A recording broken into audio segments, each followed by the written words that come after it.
term I'm about to use has been used quite a bit since the Avengers Endgame, with the up and down movies we've gotten, the shows we've gotten. The product has been overall not great.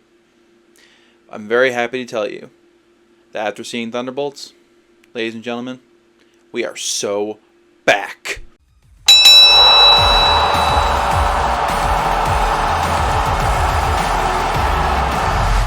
Well, here we are. I'm back again with my Thunderbolts review. I kept my word. I said in my Fantastic Four First Steps trailer breakdown a couple weeks ago that I will be back with this review. And here I am, and I'm very, very happy to say that I loved this movie.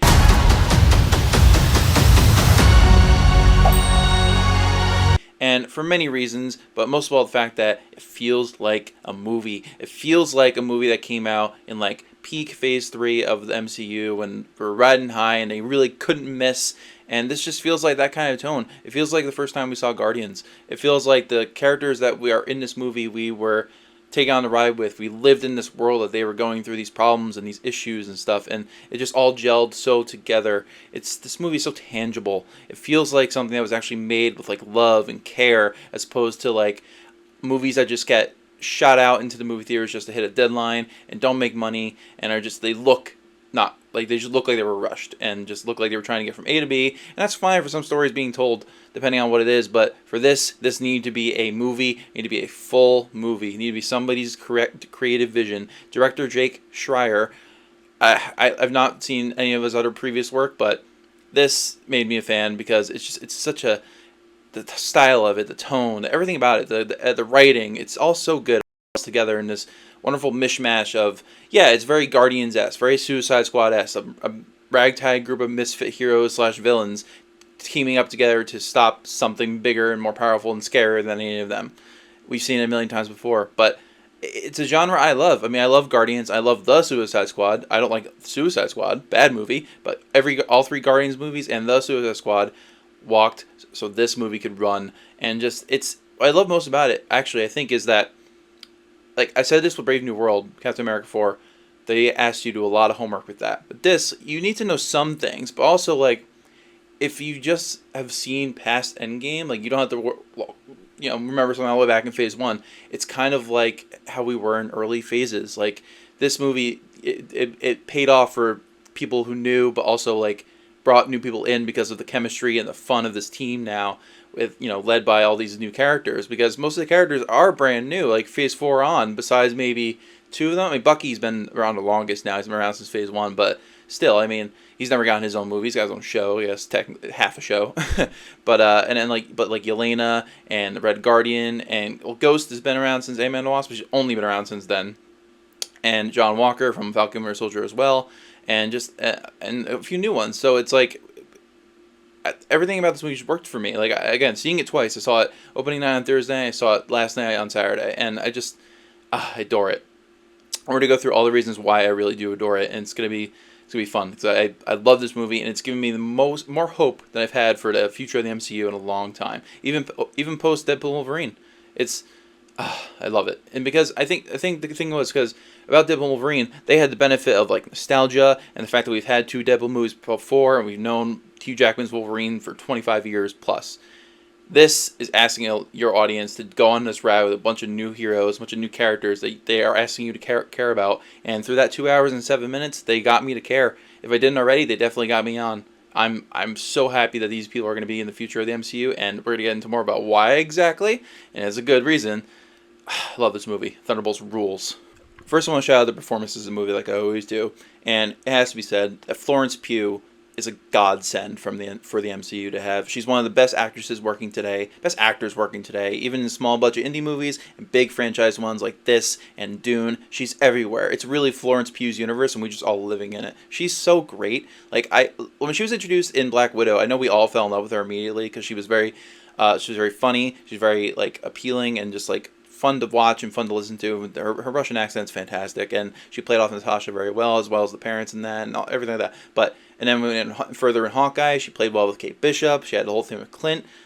So good. But this is where she shines. She's the heart and soul of this movie. I wouldn't say this is like a spiritual sequel to Black Widow, but kind of is. I think she's kind of the main character if you had to pick one. It is a teen movie, of course, but like she's really the driving force, and she's fantastic. Especially in the like emotional beats. I love it. She's so great. She's great in everything. And she was in Oppenheimer. I just remember that. She's everywhere, and we're grateful for it because she's so good.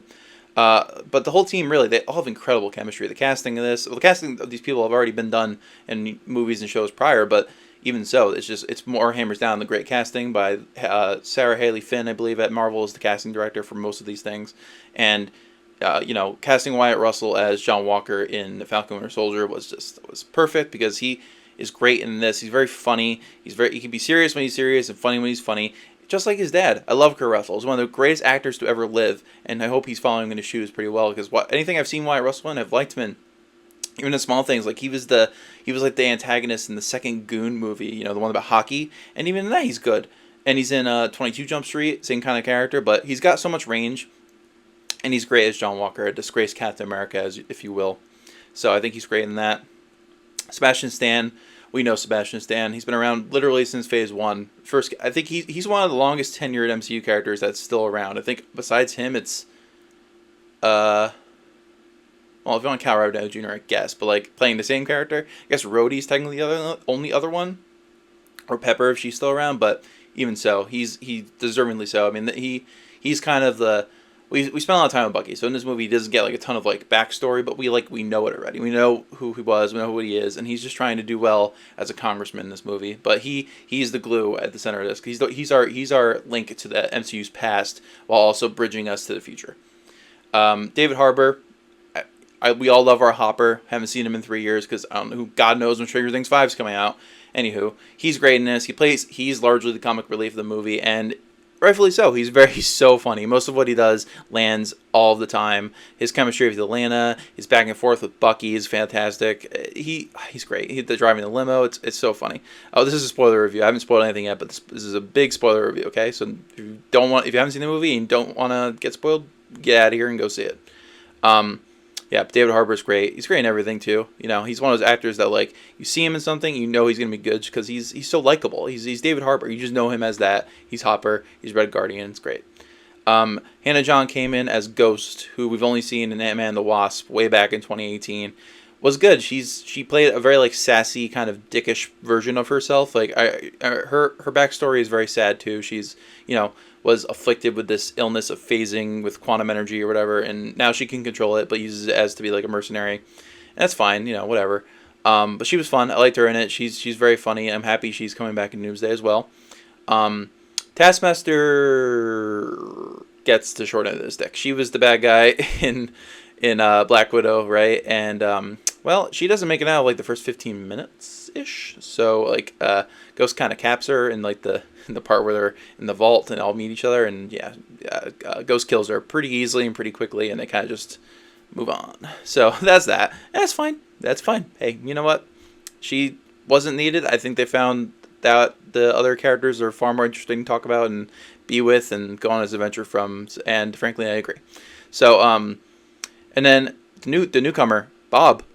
By Lewis Pullman, Bill Pullman's son. Bill Pullman, our resident greatest president that's ever played a president in a movie ever in Independence Day. His son, Lewis Pullman, again, I've only seen him in Top Gun Maverick, and he plays the same name character as Bob, or Robert Reynolds in this, aka the Sentry. He brings like this weird energy, but like it fits the character, it fits the story.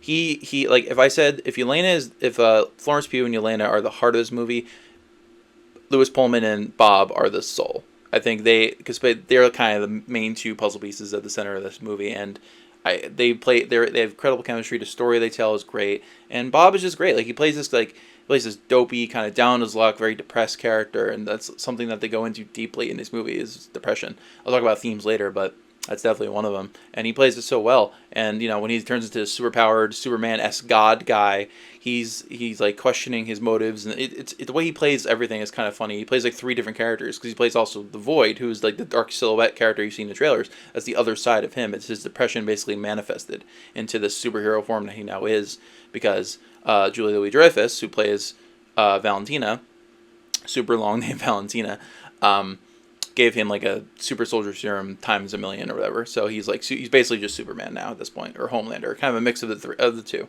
But he was great in this. So all the performances, like the chemistry, they casted this so well. The chemistry is evident, and I would watch a 10 episode, hour and a half long series each episode about this team. I think they're that good, and they're that funny. I think they're that lovable, and they're going to be sticking around. I think, again, we'll see at the end, but like, this is good. This is good stuff that we're going with here, and they were all just so good. All right, let's get into the end of this movie. So they remind Bob that he's not alone, that they care about him, that the Thunderbolts care about him, that Yelena, Red Guardian, Bucky, Ghost, and John Walker all care about him. These group of misfits, this group of literal assholes. They all suck, and they say it so many times. They all insult each other so much, especially Yelena. She hits John Walker with this one insult about his family. Oof! The whole theater, both times I saw it, went, oh, damn. She was roasting them all. It was so funny. It was a great scene. But yeah, so that ends there. And they say today, the shadows go away. The people that he absorbed into this thing come back, and the sun comes out and all that. So they kind of are sitting in the street. Bob doesn't remember any of that, so because he established in the movie he has memory wipeouts or whatever. So anyway, so then you see Valentina. She's standing. She's very callously talking out to a walkie-talkie or a phone or something, very loudly trying to get their attention clearly. And she's like trying to get away, and they're like, "Yeah, let's go take her in. Let's go kill her." And they're all like, "No, we have to take her in." Bucky's like, "Take her in." Red Guardian's like, "All right, I'll just break a few bones." So they go to capture Valentina, and they go through this little curtain, like this little fence thing. And on the other side, Valentina has a press conference. She's been saying about calling the press to introduce the Sentry as the new superhero that in the Avengers' absence will defend the world or the United States, whatever, and then just reports to her. So instead, she turns this on its head. She says that the group, the Thunderbolts that are here right now, the six of them, they are the actual group that Valentina has been building this whole time to become the new group of the new heroes of the world, new Earth's Mightiest heroes. And being that said, she says they have a name, and the name is not Thunderbolts. She names them the New Avengers. Yes, the New Avengers. Like, that's what the asterisk means. That's why the asterisk has been there this whole time. It's because it was not their name. So in the credit sequence, amazing credit sequence, what happens is they show you a bunch of drawings of like magazine articles of like people calling them these guys, the New Avengers. What? They're replacing them? They're calling them the B Avengers. Like there's hashtag Not My Avengers. They're on magazine covers. A lot of art is so good in this sequence. Like you got the Florence Pugh doing the We Can Do It thing with the bicep. And it's such a good credit sequence, fantastic. And it ends with the title card coming up, and it's Thunderbolts, and the the asterisk rips away, and then boom, they get a literal New Avengers logo. It looks like the Avengers logos we know. It looks like this mock-up I just put on the screen right now, but it looks a lot nicer, obviously. But I was blown away. I knew they were going to be called something else. I was thinking like Dark Avengers, but them being called the New Avengers. That got me so pumped. Like that was an awesome way to end the movie, and it goes right into the first mid-credit scene, which is usually the more serious one, but in this time they flipped them. So the first mid-credit scene is the gag one, and the ending, like the end, the entire credits is the big one. So the mid one is this. It's Alexei, Red Guardian, in a supermarket. He tries to get somebody to buy the Wheaties box that the New Avengers are on, branded as New Avengers. So that was kind of funny. It was cute. And it goes into Starships, Nothing's Gonna Stop Us Now. Great song. It's been in my head. I've been listening to it every day now because I just hear a new movie. Then we get to the post-credit scene. Oh baby. This is like this post-credit scene feels like the post-credit scene of old. It feels like they know what's happening next. Like half of post-Endgame, post-credit scenes, maybe more than half, probably more than half, have meant nothing. It'll never get paid off. The only ones that really matter now, because of the whole switch up with Kang, and now we're in Doctor Doom, the only ones that really matter now are the ones that happen in the Marvels, where Monica Rambeau ends up in X-Men universe with Beast or whatever. This one, Deadpool Wolverine didn't have one that really is anything, and I think that's it. Like those are the big ones that I think we have to remember going into the next few movies, Fantastic Four and Doomsday onward. But what happens is, 14 months later, this scene takes place, and we see that the Avengers have a new logo. It's basically it's the Avengers A, but it's like a little more slick looking and sharper. It's got like a thing. It's like a sharper thing A that's crossing the A, and it's got like a red background. It looks cool. So it's the Avengers Tower. They have a new spinny giant door now that opens up like this, and Yelena and a few of them walk in, and they're all like in new costumes. They're all in this new, the tower is like refurbished to be the official Avengers Tower again, which is very cool. And they're all kind of just bickering about how, so who's the real Avengers? Is it us that are labeled, the government called us the new Avengers? Are we the real ones? Because in Captain America: Brave New World, the president at the time asked Sam to reunite the Avengers, to restart the Avengers. So who's the real ones? And they're kind of just bickering back and forth. They asked Bucky if he was going to talk to Sam. He says he did, and it didn't go well. I'm dying to know what happened there, because they're supposed to be friends, as late as Brave New World. So I'm curious what happened there. And Elena says, Sam filed for the copyright of the actual Avengers name, which I find funny. And they all just have these quips back and forth. And then Elena says, there's this big outer space crisis that nobody's telling us about. And I'm like, wonder what that could be. Incursions, maybe? I think that's what it is, because of what happens at the end of this. So they're kind of just still bickering, and the AI voice in the tower or whatever says they have an unidentified spacecraft entering the solar system or something. And she asked them to give them a visual, and they're still kind of bickering about this Avengers thing, and they're like thinking maybe we could name ourselves Avengers with Z's, the Avengers. And they all think that's stupid. So then it says, warning, extra-dimensional ship entering orbit. And we're like, what? So they look on the screen, and then they zoom in, and the very familiar blue and white ship. And what, of course, is that blue and white ship? Well, you know, because it turns to see a giant 4 in a blue and white circle. So that means a few things. So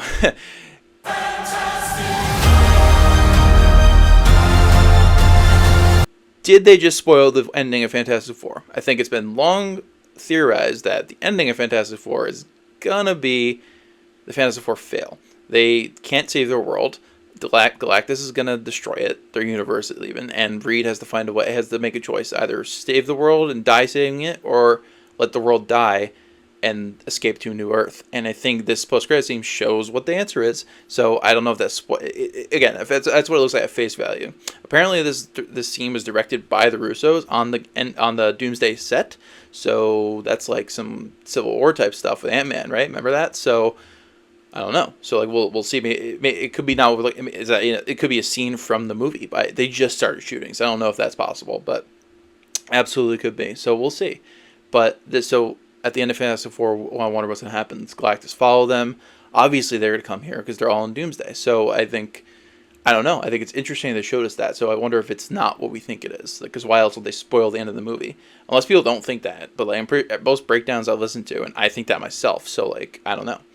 But this got me so pumped. And it's just like, stuff like this, MCU stuff like this was what we've been missing. Tangible stuff that gets excited for what's coming next. Not just kind of questions about, hey, this is gonna happen someday, but like we're just giving it to you now. We're showing you what we're gonna do. If it happens, it doesn't done. This seems like they know what they're doing, and they really have to at this point, because there's only one movie left between this and Avengers: The Doomsday. So Fantastic Four really has a lot of work to do. But this post-credit scene and this movie as a whole was fantastic. No pun intended. I loved every second of it, and the ending, calling them New Avengers, just feels so good. For so long we were like, dude, there's no Avengers team right now. Literally, they don't exist. Now we have one. We have at least some kind of roster. Maybe two. We don't know who's on Sam's team, and I'm wondering why it took him almost 2 years to come up with a team. So what is going on there? Is his recruiting skills bad? I don't know. But if I had to guess, I'd say his team is probably Shang-Chi, Spider-Man possibly, Doctor Strange possibly, Captain Marvel possibly, Black Panther, Shuri possibly, and maybe a Hulk of some sort, She-Hulk or Banner, one of them. I don't know. I don't know what his team's going to look like, but the other Falcon, I guess. So, I mean, I don't know. But maybe I think Bucky, or Sam's probably pissed at Bucky for starting his own Avengers team when it was his responsibility. That's interesting. Think about that. So I don't know. Again, but this got me so excited for what's coming. And go see Thunderbolts. Go see the New Avengers. I'm pretty sure in the coming weeks they're gonna like rebrand all the marketing so people know that it's the New Avengers, and get people to go see it and get them more money, which is just a genius marketing tactic, I gotta say. But yeah, this movie is fantastic and I loved it. Those are my thoughts on Thunderbolts. Please like and subscribe to the channel. Next video, I'm not sure what I'm going to do. Maybe an MCU ranking before Fantastic Four comes out. That might be timely. Or maybe a retro review for the old Fantastic Four movies from 05, 07, and I refuse to watch 2015 one. Fan 4 stick, not doing that. So, but go see this movie. It's fantastic. It's so good. Florence Pugh. I know she's not gonna get any like Academy recognition for this movie, but just for like accolades along, she should, because she's so good in this. I love her so much. She's so Yelena has become. She's only been in like 3 or 4 things and has already become a standout character in the MCU, and that's hard to do, especially in this era. But she's carrying. Like she's a great leader for this new Avengers team, if she is that leader, or it's her and Bucky, whatever the case. But I'm so glad we have her in this universe, and I'm so glad they're all in Doomsday, because them fighting Doctor Doom is gonna be really fun. I mean, they don't really pack a punch except for Sentry, but like, we'll see. I don't know. I mean, they got 3 super soldiers on this team at least, so we'll see. But again, those are my thoughts. I've been Joe, and this has been Wrestling with Movies.